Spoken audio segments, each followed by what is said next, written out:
Assalamualaikum warahmatullahi wabarakatuh. Bismillahirrahmanirrahim. Ila tafsir wa idahum minal ajdasi ila rabbihim yansilu. Sadaqallah. Saudara sekalian yang mulia, malam hari ini kita akan menutup daripada tafsir surat Yasin ayat ke-51 daripada 83 ayat yang ada pada surat Yasin ini, di mana ayat 51 Allah Subhanahu wa taala menyatakan, ketika sangkakala ditiupkan oleh malaikat Israfil, maka semua makhluk akan keluar dari kuburan menuju kepada Allah. Surat Yasin dari 83 ayat, lebih dari 80% berbicara kehidupan pasca kematian. Allah Subhanahu wa ta'ala menerangkan pada surat Yasin ini, kita wajib percaya adanya namanya sangkakala yang akan ditiup oleh malaikat Israfil.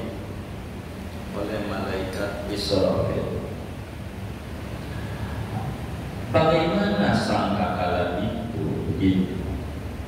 Maka kita kudu pahami, sangkakala itu bahasa kampungnya terompet.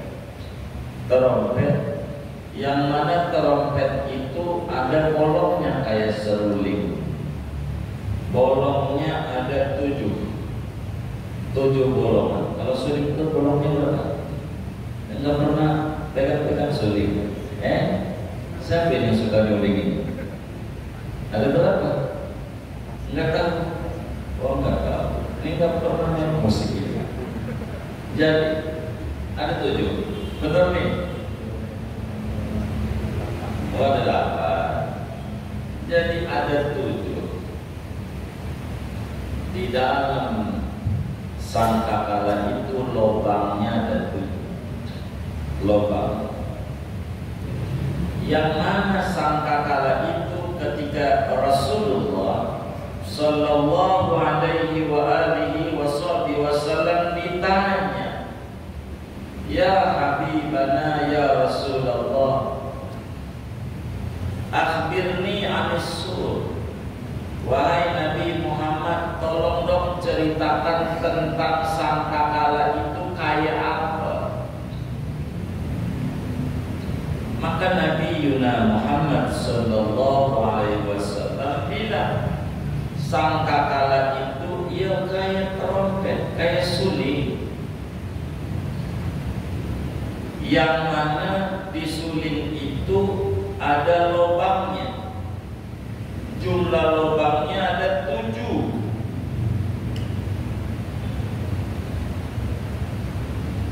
Berapa panjangnya? Berapa meter panjangnya itu suling? Kata Nabi, jarak perjalanan 7.000 tahun.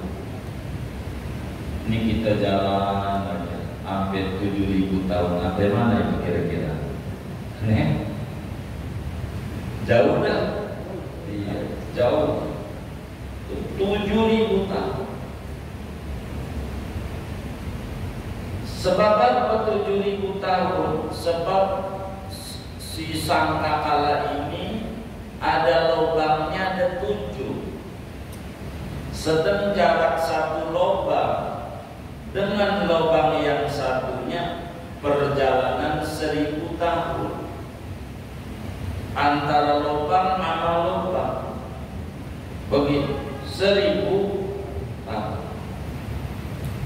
Sehingga 7 lubang dikali 1.000 sama dengan 7.000 tahun. Subhanallah, gedenya kayak apa itu sangkakala itu. Kenapa ada 7 lubang? Begitu saudara. Sebab dikelompokkan antara arwahnya orang mulia demi orang mulia, dibeda-bedakan, dibeda-bedakan. Pada lubang pertama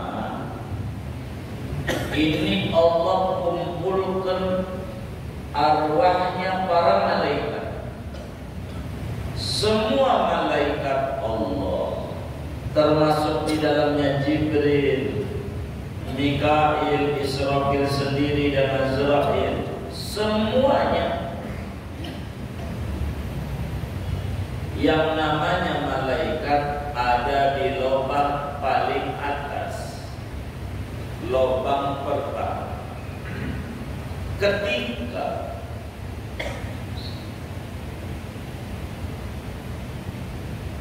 ditiup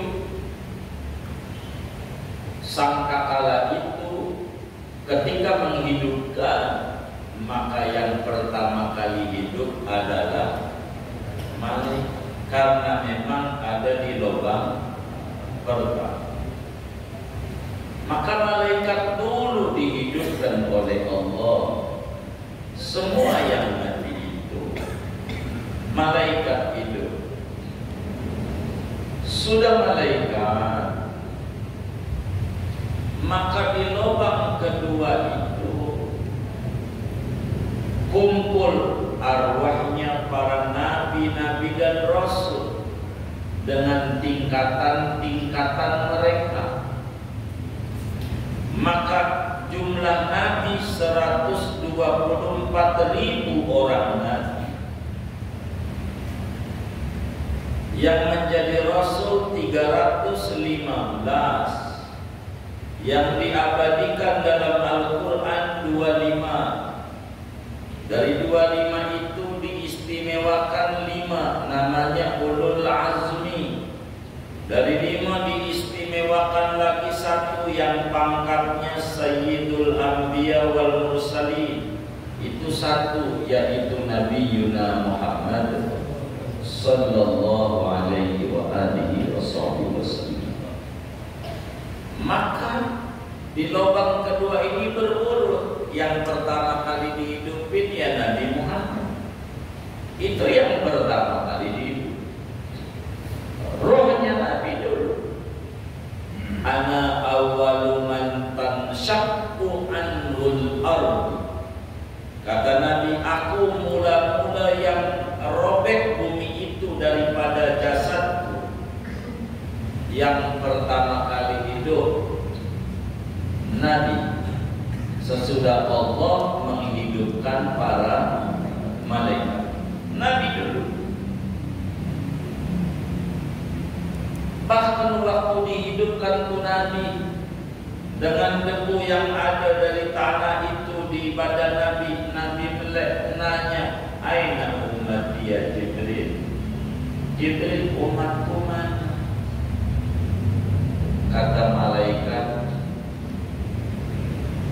ini belum ada yang hidup, engkau doang.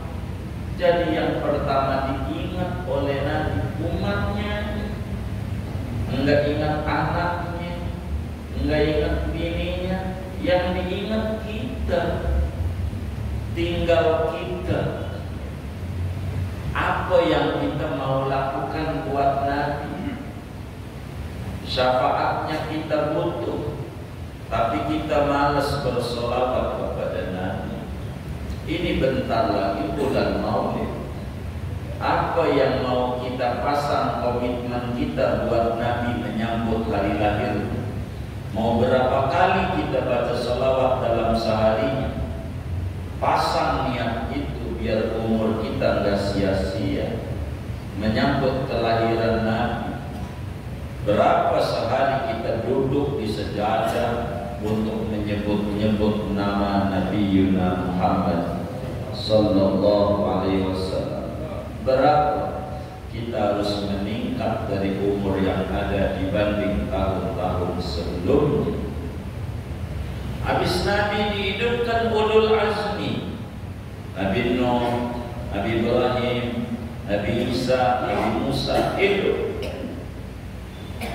Baru semua para rasul yang 25, baru kemudian semua rasul yang 315, baru semua para nabi yang totalnya 124.000 orang. Ini adanya di lubang yang kedua. Lubang kedua itu didongengin akhirat. Inilah kebenaran Islam. Boleh tanya sama saudara kita Hindu, Buddha, Katolik, Protestan, Yahudi, ini enggak begini mendongengkan akhirat. Oh no. Dari mana Nabi Muhammad sallallahu alaihi wasallam kalau bukan wahyu dari Allah? Sebab la ma yantiqu 'anil hawa in huwa illa wahyun yuha. Tidaklah Nabi bertutur berangkat dari hawa nafsu, melainkan wahyu yang Allah wahyukan kepada Nabi Muhammad sallallahu alaihi wasallam. Lubang yang ketiga adalah isinya para wali-wali, orang yang dekat dengan Rasul. Wali itu lubang ketiga, karena ujiannya berat, karena cobaannya berat, maka pangkatnya tinggi yang namanya pangkat wali-waliullah. Wali terendahnya wali namanya orang soleh. Soleh pun cikal bakal jadi wali. Soleh dulu. Untung saya namanya soleh, bukan nama, tapi sifat. Artinya soleh al-qaim bi hukukillah wa hukuki ibadillah. Artinya orang soleh, dia menjalankan kewajiban kepada Allah dan menjalankan kewajiban kepada sesama. Wali-wali, arwah wali-wali, dihidupin tuh wali-wali semuanya. Barulah dari wali ini terendahnya orang soleh, kita menghidupkan, Allah menghidupkan dia pada lubang yang ketiga. Habis para nabi, para wali-waliullah yang dihidupkan dulu. Wali, tentu wali berkelas, yang paling tingginya wali kutub, tempat dipandang oleh Allah. Ini namanya apa? Panglima besar. Kalau pangkat di tentara tertinggi jadi jenderal. Jenderal itu namanya wali kutub, jadi tempat dipandang oleh Allah. Kutubul Ghaus, yang namanya doang disebut nyelamati, namanya doang disebut nyelam, tempat dipandang oleh Allah, namanya wali kutub. Kayak Syekh Abdul Qadir Al-Jilani itu wali kutub, kayak Imam Ahmad Ar-Rifai namanya wali kutub, kayak Imam Ahmad Al-Badawi namanya wali kutub, kayak Imam Abdul Hasan Asyadili namanya wali kutub, kayak Imam Ibrahim Ad-Dusuki namanya wali kutub, kayak Imam Haddad yang kita baca kitabnya Duratifnya wali kutub, kayak Imam Jazuli yang sholawat dalailnya kita baca, tidak ada sholawat terhebat sejagat raya selain sholawat namanya Dalailul Khairat yang disusun oleh wali besar Maroko Imam Muhammad bin Sulaiman Al-Jazuli. Ini namanya wali-wali kutub.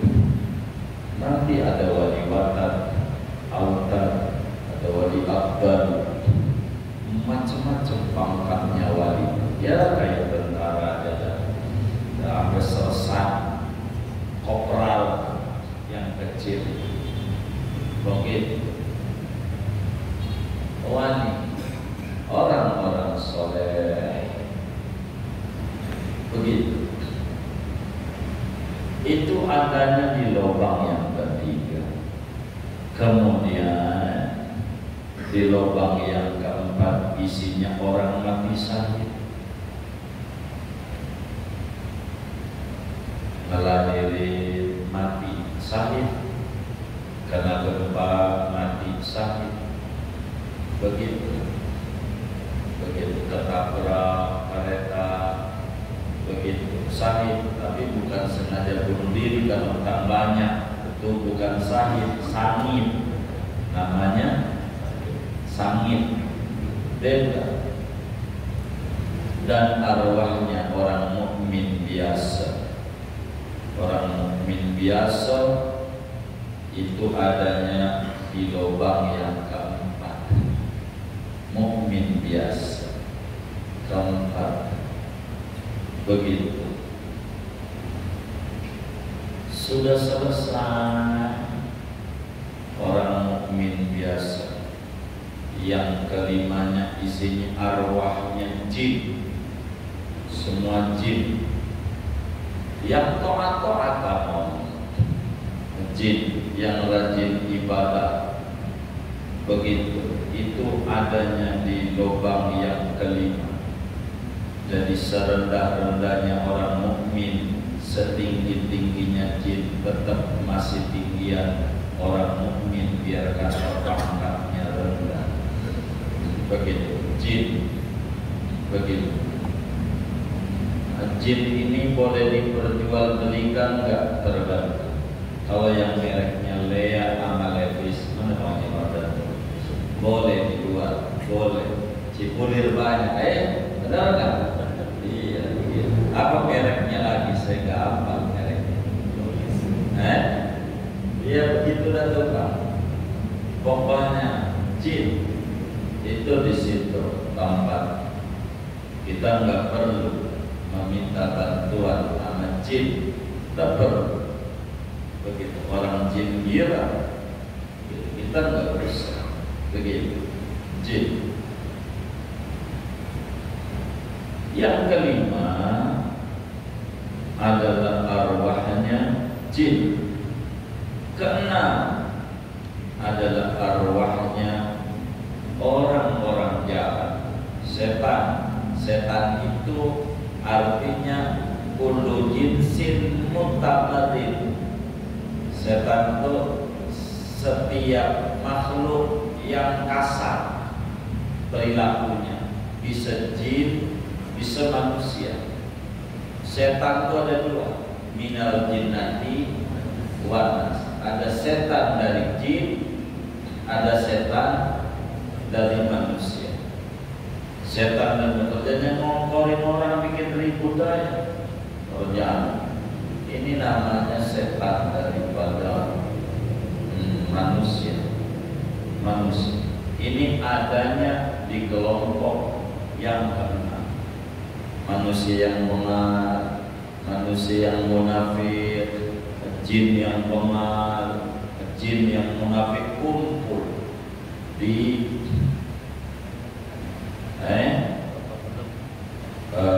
lubang keenam. Sedangkan lubang ketujuh orang kafir dan semua makhluk yang bernyawa, burung, ayam, apa aja, itu adanya di lubang terakhir dihidupkannya terakhir. semuanya. Jadi sangkakala itu lubangnya ada 7.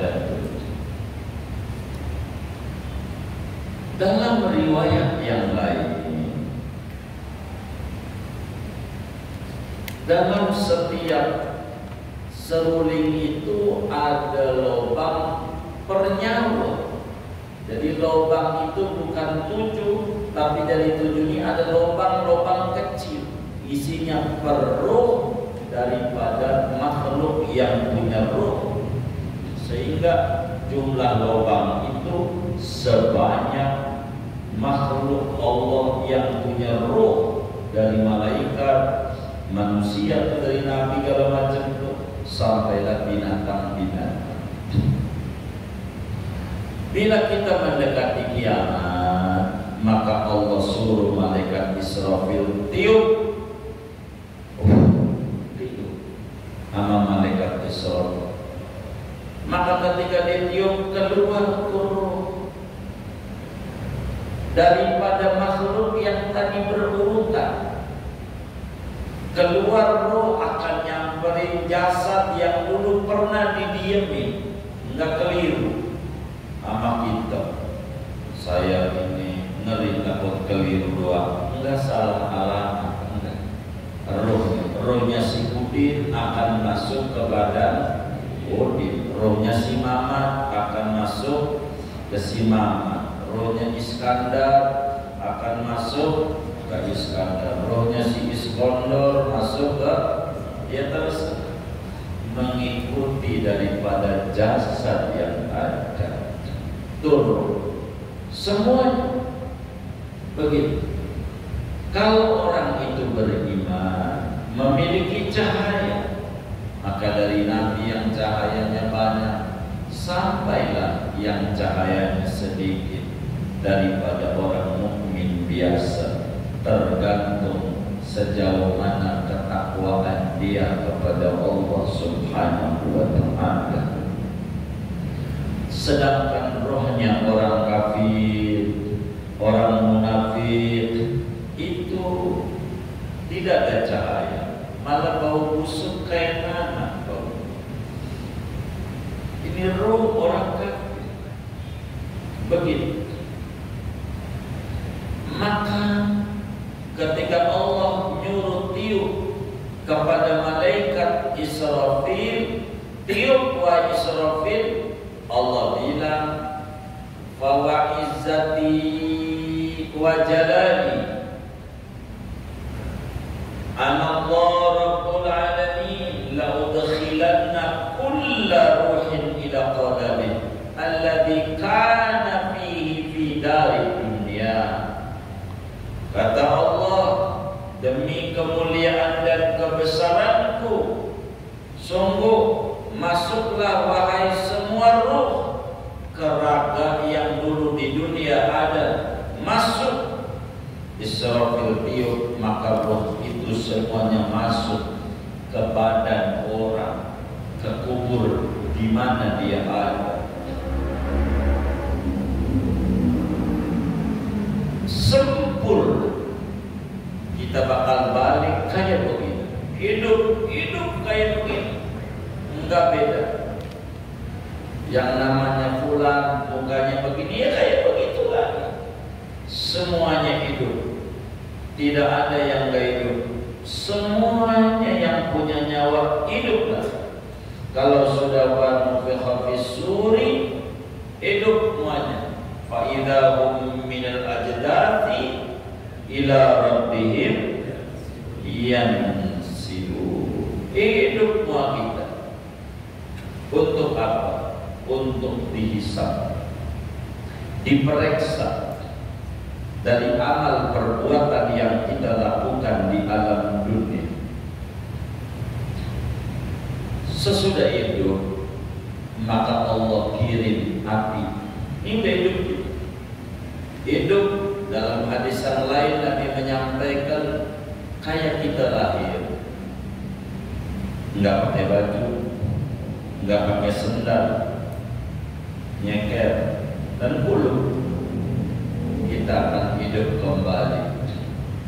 Laki jadi laki, perempuan jadi perempuan, orang semuanya nggak ada yang nggak hidup.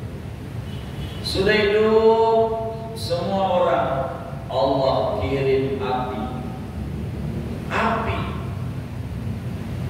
Jadi orang nggak bisa diem.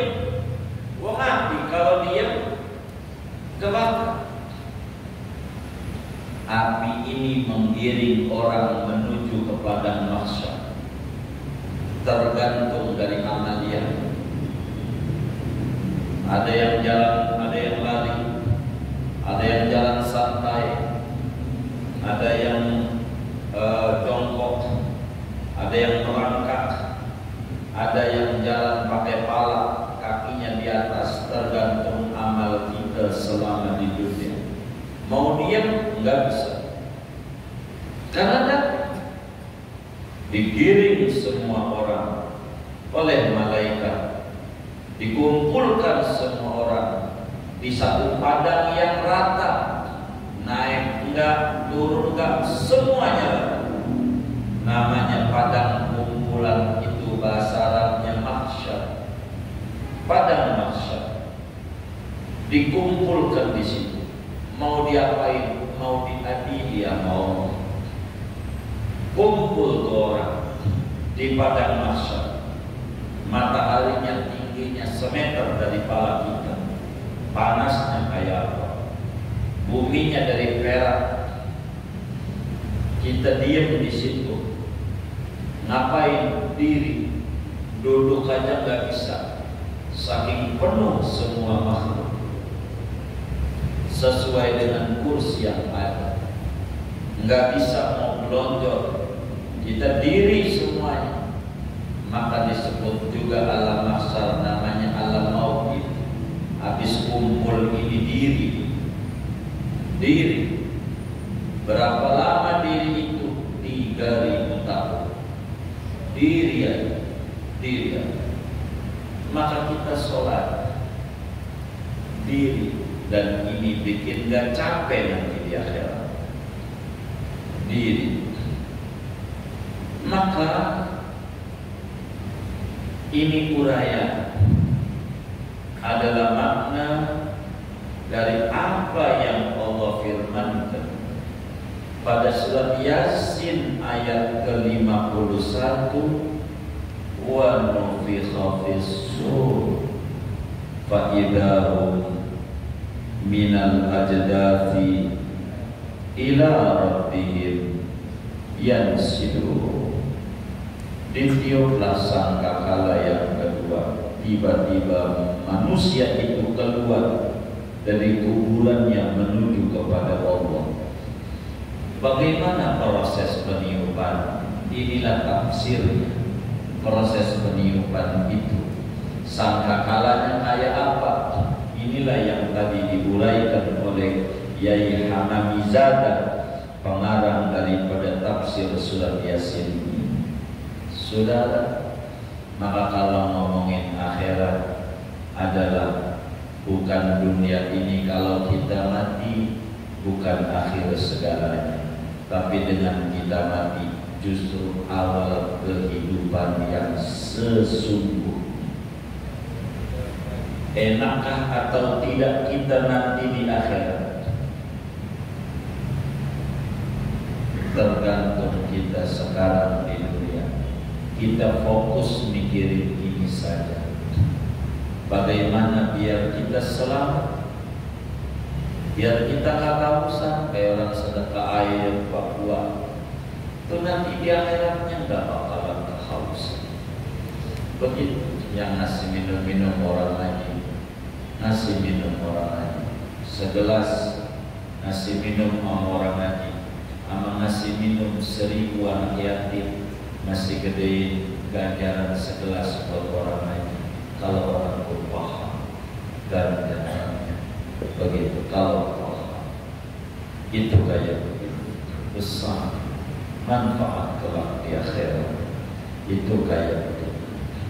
Maka kita hidup harus benar.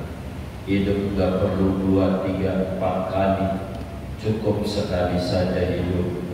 asal dijalani dengan benar sekali hidup sudahlah cukup, tidak perlu 2, 3, 4 kali hidup. Inilah uraya daripada surat Yasin ayat ke-51. Nanti kita akan masuk ke surat Yasin ayat ke-52 di mana Allah Subhanahu wa taala berfirman, qalu ya wailana man ba'atsana min marqadina hadza ma wa'ada ar-rahman wa sadaqal mursalin. Segini aja ngaji kita. Ada yang ditanya mungkin dari materi ini atau di luar doa silakan. Baik. Waalaikumsalam.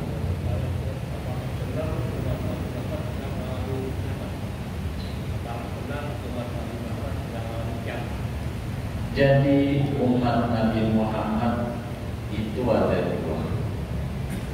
Ada umat dakwah, ada umat ijabah. Apa itu umatul ijabah? Umat yang menyatakan keimanan kepada Allah dan keimanan kepada kerasulan Nabi Muhammad, yang menyatakan asyhadu an la ilaha illallah wa asyhadu anna Muhammadar Rasulullah. Ini namanya disebut umatul ijabah. Ada namanya umatul dakwah, yaitu umatnya Nabi tapi belum bersyahadat. Dia masih didakwahi, diajak, disampaikan kebenaran ajaran Nabi Muhammad. Ini namanya umatul ijabah. Adapun namanya umatul dakwah, adapun umatul ijabah yang nurut kepada Nabi Muhammad, maka sebelum mengalami huru hara kiamat sudah wafat duluan. Itu begitu. Nanti yang tinggal ampas-ampasnya saja, yang pengal-pengal yang alamin itu. Kurang lebih demikian. Wallahu a'lam. Waalaikumsalam. Yang pertama terkait dengan materi malam ini tentang proses terjadinya kiamat pada tempat ini. Ada yang terakhir saya sampaikan tadi tentang pada masa yang saya tanyakan kaitan sama pada masa itu, bagaimana kedudukan umat Nabi Muhammad kaitannya sama syafaat. Apakah ketika pada masa itu syafaat dari Rasulullah akan diberikan ketika pada masa atau ketika diminta atau bahkan ketika silat bisa.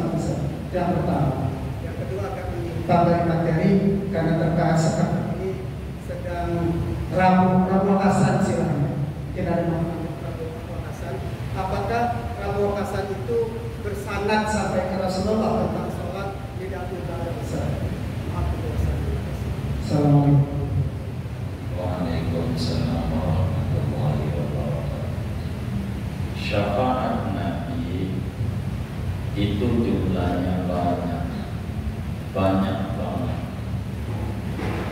Yang terbesar satu, namanya disebut syafaatul uzma. Ini terbesar. Kenapa terbesar? Sebab orang kafir juga datang, binatang juga datang, semua makhluk datang, maka semuanya bakal dibagi yang namanya syafaatul uzma. Maka syafaatul uzma satu dari sekian puluh syafaat-syafaatnya Nabi Muhammad sallallahu alaihi wasallam. Kapan ini syafaatul uzma ini akan didapat oleh semua makhluk, mukmin atau tidak, nabi atau bukan nabi, wali atau bukan wali, orang soleh atau orang pengaruh, jin atau binatang, semuanya bakalan datang. Kapan ini? Setelah nanti prosesi diam dulu diri 3000 tahun tadi. Setelah 3000 tahun dicuekin oleh Allah, diadili tidak, dibebasin tidak, masalahnya digantung aja, digantung aja, dibebasin enggak, diperiksa juga enggak. Ntar kalau waktu dia mau nyalon presiden atau wakil baru mau diungkap begitu. Jadi ini baru kemudian sesudah 3000 tahun itu yang suka diceramahi nama kiai-kiai dalam peringatan Maulid, berduyun-duyun minta tolong Nabi Adam angkat tangan, Nabi Idris, Nabi Nuh, terus angkat tangan semua Nabi sampai mentok kepada Nabi Allah Isa alaihi salam, sampai Nabi Isa semuanya pada angkat. Kata Nabi Isa, ini mah yang bisa meredam murka Allah biar cepat diadakan peradilan, namanya disebut faslul khitab, adalah Nabi akhir zaman. Dialah yang bisa untuk ngadep sama Allah. Saya nggak berani, saya disembah sama orang. Kata Nabi Isa, ngeri saya takut dicolok-colok Allah, takut dituduh doang. Tidak berani saya. Inilah baru ada namanya syafaatul uzma. Setelah 3000 tahun, nanti habis itu banyak. Karena surat Yasinnya belum kelar. Kecuali mau itu segini aja nadinya, saya habis ini. Karena ini belum kelar. Baru ayat 51. Entar kita barusannya bakalan ada sabar, nanti bakalan datang syafaat banyak. Itu begitu. Kalau ngomong Prabowo Kasar, saya udah banyak menceritakan Prabowo Kasar dengan panjang lebar yang tidak perlu lagi untuk kami ulang untuk Prabowo Kasar. Tinggal dilihat saja Prabowo Kasar, tulis saja Fakhruddin Al-Madani, ntar juga keluar. Biar saya gak panjang, tapi saya jawab singkat saja. Ini adalah sholat hajat. Yang namanya sholat hajat dari Nabi juga ada dari dulu. Begitu. Cuman bahwa di Rabu akhir bulan Safar itu, menurut para wali-wali Allah ahli kasyaf, tinggal kita.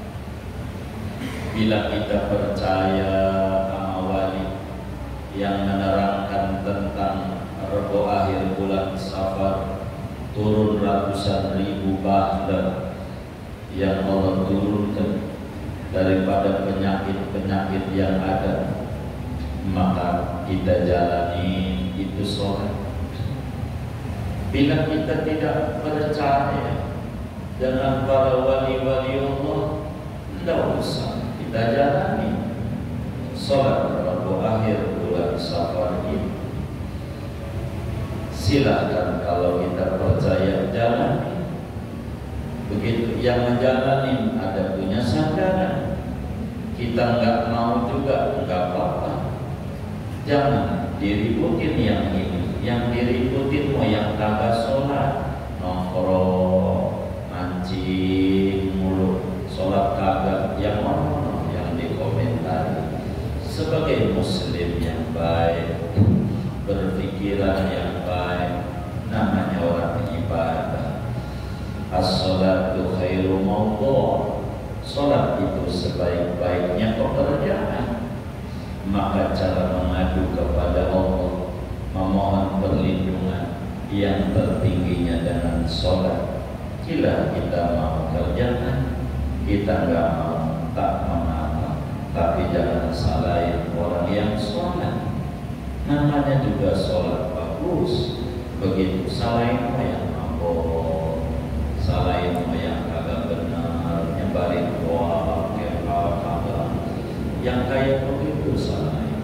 Begitu jangan orang sholat yang kita salahin, yang mabok ngantuk-ngantuk, gua bener orang salah.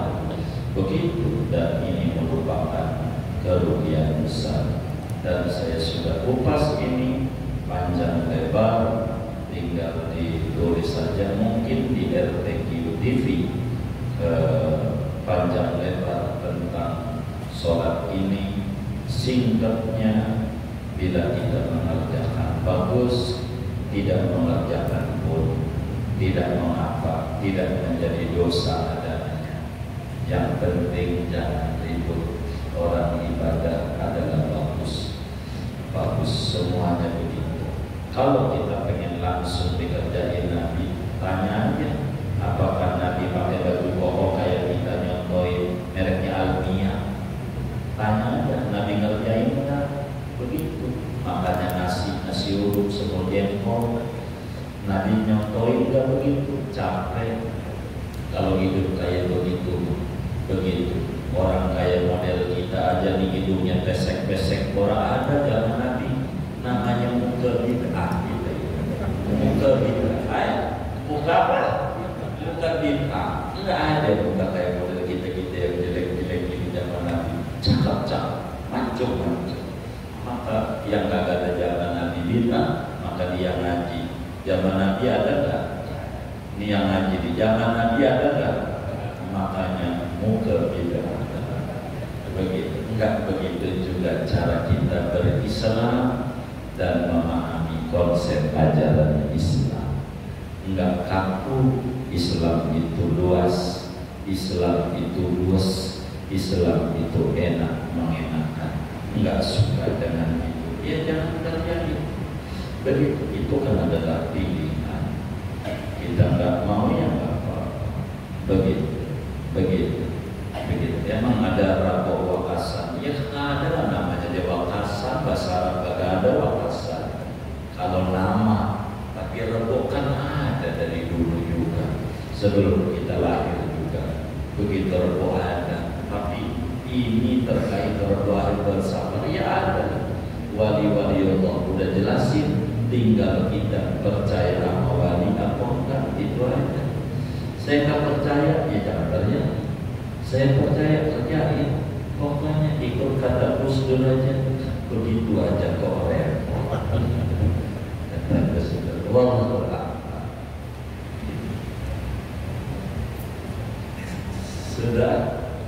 Sudah baik.